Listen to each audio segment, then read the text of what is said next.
quilty friend, it's Carolina Moore, your favorite sewing and quilting YouTuber, and we're doing day 5 of the Mini Quilt Advent.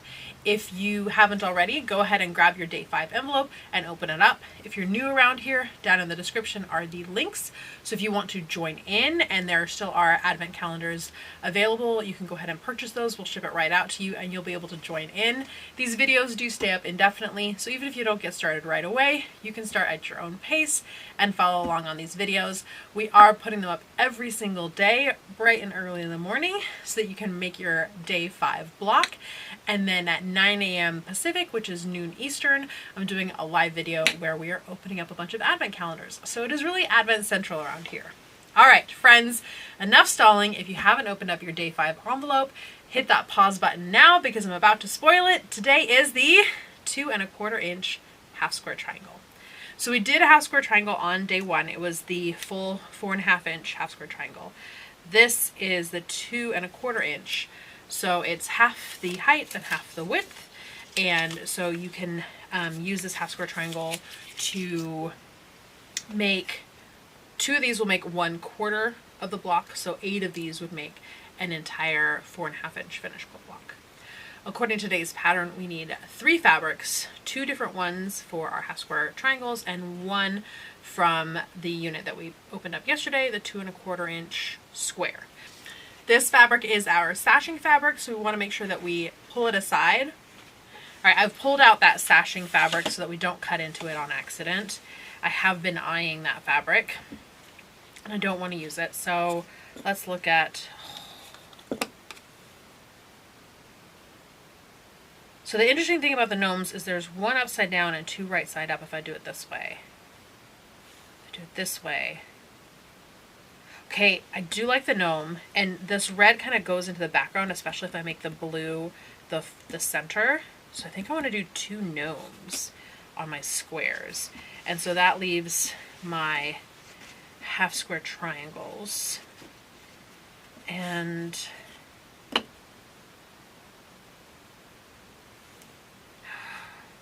stop.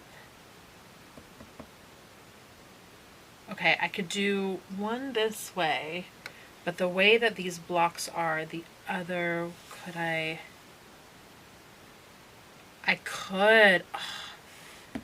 could fit 2 deer, and then I'm gonna do this gold as the other half.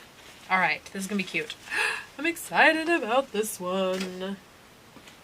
Okay, let's do our gnomes first and get those done. We'll do the deer last so that it all makes sense. Okay.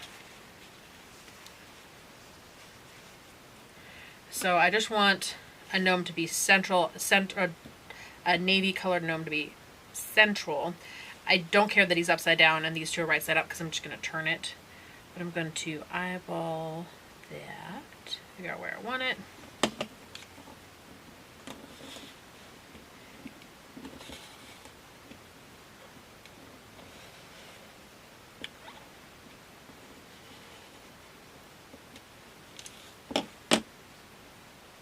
Alright, see, and I'll just turn him, and now he's right side up.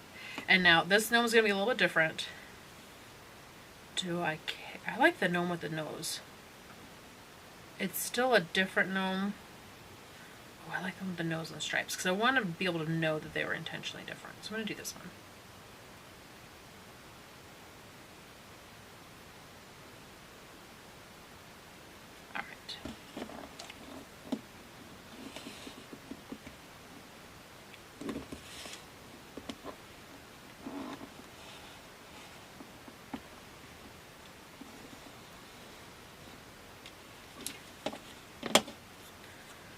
Alright, so there are my 2 gnomes.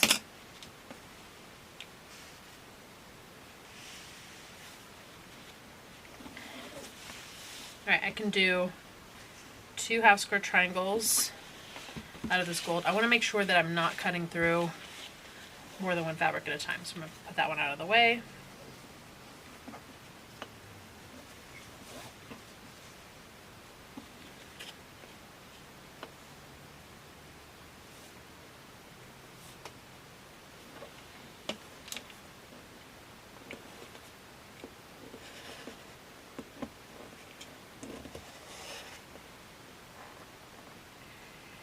So here are the two accents to my deer. And then I want to look at my pattern closely to make sure that I'm cutting these deer in the correct direction. And I have my selvage edge on this side, so I'm trying to kind of center this on the video for y'all, but I'm also trying to cut from the cut end in towards the selvage, just because that's my preference. It's not that it's necessarily like a best practice, I just like it that way. Okay, so I need one deer like this, and he's not going to quite perfectly fit, but pretty close. Or she. He, she, I don't know. They. That deer right there.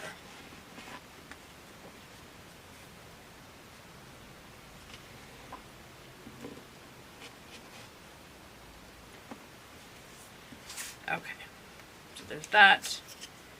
And then pick a deer, any deer. Do this one.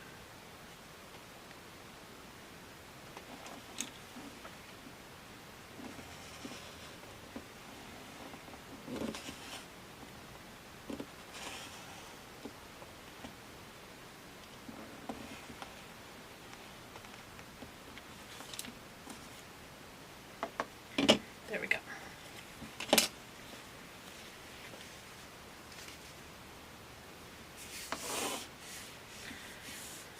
All right, let's lay out the block. See if we like what it looks like. This is our point of no return. It's like this. I mean, we still can return. We can always just cut more fabric. It's just fabric.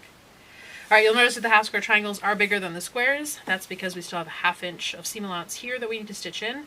So no worries, this is still fine. And we're going to sew both of these, then trim them up, and then it's basically the same 4-patch we had yesterday. So I'm going to grab my half square triangle units, put them right sides together.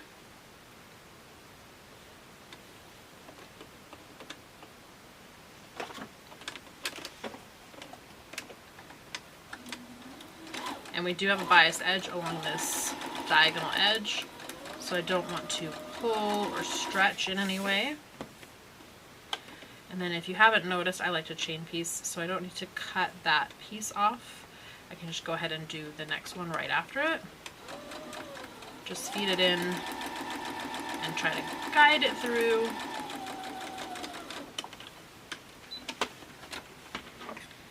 And then we can clip them apart and cut off our threads. Alright, now we can press towards the dark, which is going to be the deer side. And oh, it's supposed to be, yes, like this.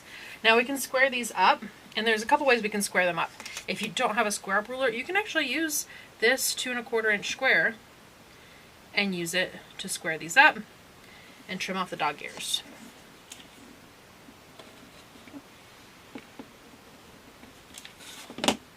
There we go. Because this square is getting paired up with these, they all need to be the same size. These were cut with yesterday's template, so we can use this template to square up these squares. If you want to square them up more traditionally, you can use a ruler. I have the glow ruler here, but any ruler that is bigger than the 2 1/4 inch that we need will work. This one has a nice diagonal on here, so we can use that to line up. We want to have this go to at least the 2 3/4 inch. Because while yes, this is 2 1/4 inches finished, it's 2 3/4 inches unfinished because we have that seam allowance. So you want to square it up to the 2 3/4.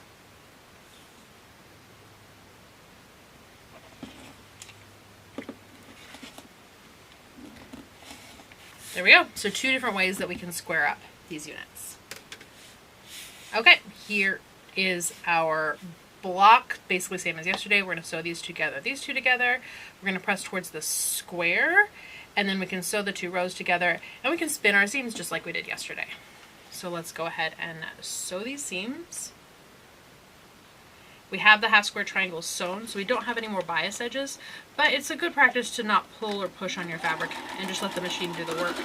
If the machine's not able to do the work, that's definitely a sign that your machine needs to go in and be serviced. Because machines, they need TLC just like we do.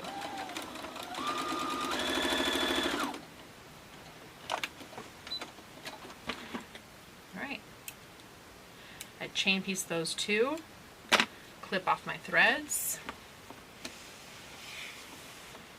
press towards the square on both of these.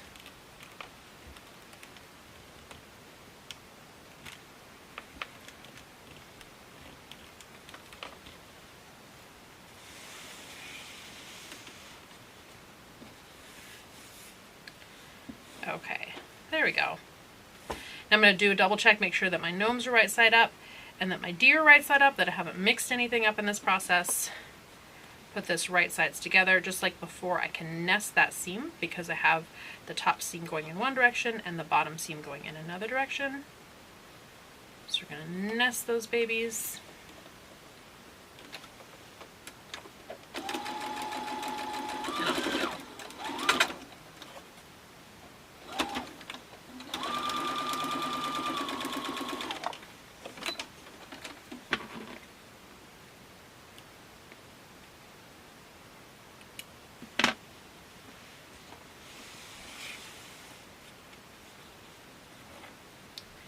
Alright, spin those seams just like we did yesterday. So this seam's going this way, this seam's going this way. So this time it is clockwise. Yesterday it was counterclockwise.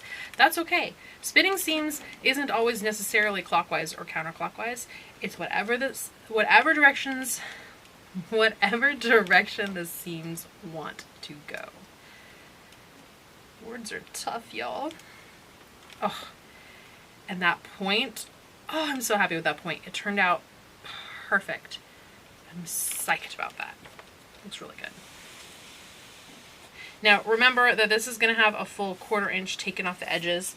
If you want to have an idea of what that's going to look like, you can grab your square up ruler and place it on top and look at where those lines fall.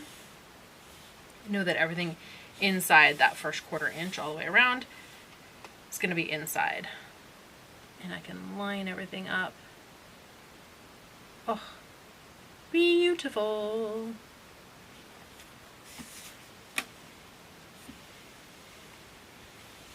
All right, this is our day 5 block. We're gonna add it. We're doing 12 days, so one more day and we're already halfway through our 12 days. It is possible to do all 24 if you want, but only 12 days are going to be here public. The rest are all hidden videos that when you buy those patterns, you'll get the QR codes and the links to be able to find those hidden videos. But the 12 days we're doing here public and finishing up that quilt. Again, if you're interested in joining in, the links are down in the description. If there's still kits available, you can grab one down there. Make sure you've given this video a thumbs up. Leave any questions or comments down below in the comments. Subscribe to the channel, my friends, and I will see you right here in a couple hours for our live and tomorrow to work on block 6. Bye for now, my friends.